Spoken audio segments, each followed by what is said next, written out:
तुम पियो तो गंगा जल है ये, हम अगर पिए तो है शराब। सावन के झूलों ने मुझको बुलाया, आज कल याद कुछ और रहता नहीं।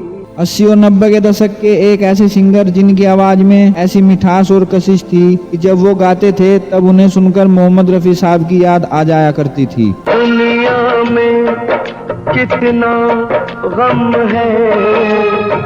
उस दौर में इस फनकार की आवाज सबसे मशहूर आवाज बन गई थी। रफी साहब के निधन के बाद इन्होंने काफी हद तक उनकी कमी को पूरा किया और उस दौर के सभी सुपरस्टारों के लिए उन्होंने गाने गाए। दिल दिया है जान भी देंगे सनम।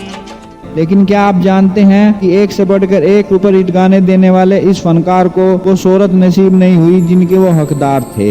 इनके गाए गानों वाली फिल्में तो सुपर हिट हो जाया करती थी, लेकिन इन्हें कोई खास क्रेडिट नहीं मिलता था। पानी जैसा है हमारा खून और तुम्हारा खून है गुलाब। आप यकीन नहीं करेंगे कि इतने बड़े कलाकार होने के बावजूद इस कलाकार का नाम ना तो कोई अवार्ड फंक्शन में लिया जाता और न ही उन्हें इनमें बुलाया जाता था। आज हम आपको बताने जा रहे हैं दिल को छू लेने वाली आवाज के धनी मोहम्मद अजीज साहब के बारे में। इनका जन्म 2 जुलाई 1954 को कलकत्ता पश्चिम बंगाल में हुआ। माता पिता ने तो इनका नाम सैयद मोहम्मद अजीज उल नबी रखा, मगर प्यार से इन्हें मुन्ना अजीज कहते थे। अजीज साहब बचपन से ही गायकी के बड़े शौकीन थे कि मैं बचपन से मोहम्मद रफी साहब के गाने गाता था।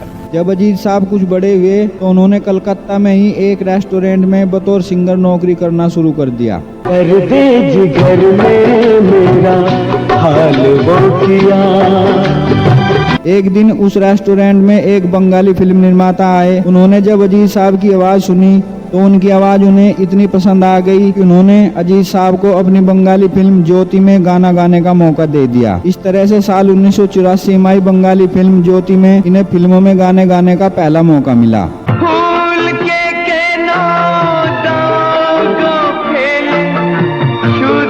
इस गाने की कामयाबी के बाद इन्होंने फिल्मों में गाने के लिए बम्बई जाने का फैसला किया। अपने घर वालों को, अपने माता पिता को, उनसे आशीर्वाद लेकर मैंने कहा मुझे 2 साल टाइम दीजिए, मैं 2 साल स्ट्रगल करना चाहता हूँ, होगा तो अच्छा है। इसके बाद ये चले आए सपनों के शहर मुंबई में। काफी संघर्ष के बाद इनकी मुलाकात आपका पिक्चर्स के मालिक सलीम अख्तर से हुई। सलीम अख्तर ने ही इनकी जान पहचान अन्नू मलिक से करवाई। तो सलीम साहब ने मुझे अन्नू मलिक जी से मिलवाया। अन्नू मलिक जी भी नए थे उन दिनों। अन्नू मलिक से इनकी काफी दोस्ती हो गई। मैं अन्नू जी का भी बड़ा आभारी हूँ। रोज गाने बनाते थे, मुझे गवाते थे। इसी बीच अन्नू मलिक ने इन्हें बड़ा ब्रेक दिया। सुबह 7 बजे एक लड़का आया मेरे पास। उसने आकर कहा रिकॉर्डिंग है, तुम्हारी तकदीर खुल गई भाई, तुम अमिताभ बच्चन के लिए गाने वाले हो। इन्हें अमिताभ बच्चन की फिल्म मर्द में मर्द फिल्म का टाइटल सॉन्ग गाने का मौका मिला। मर्द टांगे वाला मैं हूँ, मर्द टांगे वाला, मुझे दुश्मन क्या मारेगा। मोहम्मद अजीज साहब की आवाज में रिकॉर्ड हुआ यह गाना बहुत बड़ा हिट साबित हुआ। इस गाने के बाद इनकी आवाज को बड़े बड़े म्यूजिक डायरेक्टरों ने नोटिस किया। इसके बाद साल 1985 में ही राजेश खन्ना और स्मिता पाटिल की फिल्म आखिर क्यों में इन्होंने एक ऐसे गाने को आवाज दी कि यह गीत अमर हो गया। एक अंधेरा लाख सितारे। मोहम्मद अजीज साहब ने अपने दौर के सभी बड़े स्टारों के लिए गाने गाए। और कोई भी कसम, कोई भी वादा, नजरें तरस गई, आंखें बरस गई, मुझे दीदार करा। प्यार हमारा अमर रहेगा, याद। और फिल्म इंडस्ट्री पर इनकी आवाज का जादू छाता चला गया। दिलीप साहब हों या अमिताभ बच्चन, शाहरुख खान हो या गोविंदा, मिथुन चक्रवर्ती हों या सलमान खान, उस दौर के लगभग सभी स्टारों के लिए इन्होंने भारत में बोले जाने वाली लगभग सभी भाषाओं में तकरीबन 2000 गानों में अपनी आवाज दी।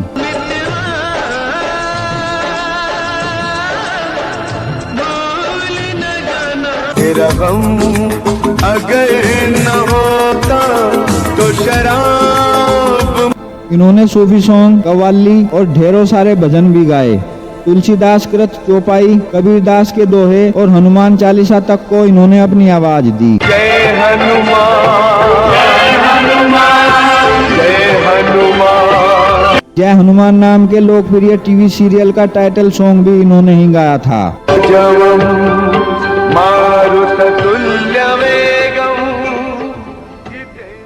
रामानंद सागर कृत टीवी सीरियल रामायण में भी कई जगह इनकी आवाज का इस्तेमाल किया गया। विरह व्यथा से व्यथित द्रवित हो।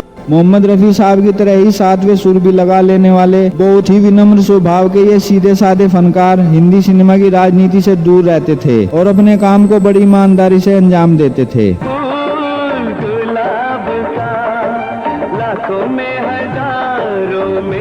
कहा जाता है कि ऐसे लोगों का फिल्म इंडस्ट्री में बहुत समय तक बने रहना मुश्किल होता है और इनके साथ भी ऐसा ही हुआ।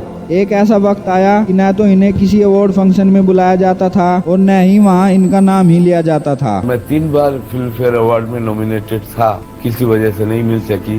शायद मुझसे भी हिट गाने किसी ने दे दिए। धीरे धीरे एक से बढ़कर एक सुपर हिट गाने देने के बाद भी इन्हें गाने मिलने बंद हो गए।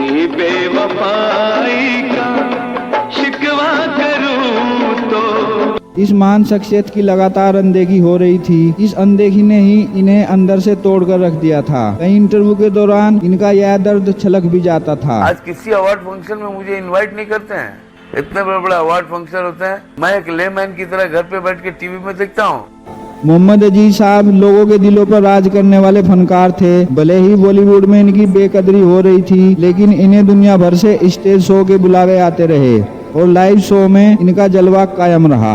27 नवंबर 2018 को 64 साल की उम्र में सिनेमा और संगीत की दुनिया का यह चमकता सितारा हमेशा के लिए शांत हो गया। दूर दुनिया से चला मेरी मैया।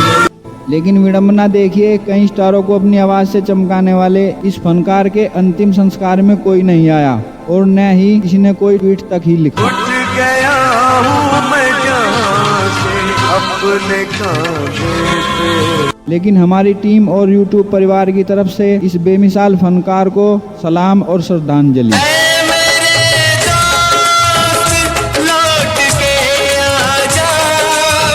दोस्तों, मोहम्मद अजीज साहब के बारे में बस इतना ही। आपको अजीज साहब के बारे में जानकर कैसा लगा हमें कमेंट में जरूर बताएं। कृपया हमारी वीडियो को लाइक और चैनल को सब्सक्राइब करना मत भूलें। धन्यवाद। कर दे जिगर में मेरा हाल वो किया।